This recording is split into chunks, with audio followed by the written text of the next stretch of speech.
రాష్ట్రంలో తెరాసకు ప్రత్యామ్నాయం కేవలం భాజపానే అని మాజీ మంత్రి డీకే అరుణ స్పష్టం చేశారు. కాంగ్రెస్ నేతలు అధికార పక్షంతో కుమ్మక్కయ్యారన్న ఆమె తెరాసపై పోరాటం చేసేందుకే పార్టీ మారినట్లు వెల్లడించారు. భాజపాలో చేరిన అనంతరం మొదటిసారిగా పాలమూరు జిల్లాకు ఆమె రాగా భాజపా శ్రేణులు స్వాగతం పలికారు. పాలమూరుకు తాను చేసిన ప్రజాసేవే తనను గెలిపిస్తుందని ధీమా వ్యక్తం చేశారు.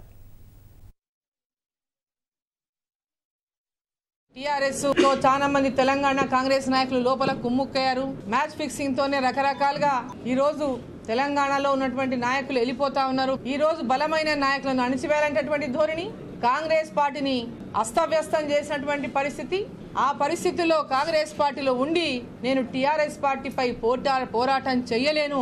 అందరూ కూడా ఈ దేశ రక్షణ గాని ఈ దేశ భద్రత గాని అందించే శక్తి కేవలం మోడీకే ఉందని మోడీ వైపు చూస్తున్నటువంటి నేపథ్యంలో ఈ దేశాన్ని కాపాడుకోవడానికి, ఈ దేశం కోసం పనిచేయడానికి బీజేపీ పార్టీలో నేను చేరిన విషయం కూడా ఈ సందర్భంగా నేను తెలియజేస్తా ఉన్నా. తెలంగాణలో టీఆర్ఎస్ పై ఖచ్చితంగా ప్రజల పక్షాన బీజేపీ పార్టీ పోరాటం చేస్తుంది.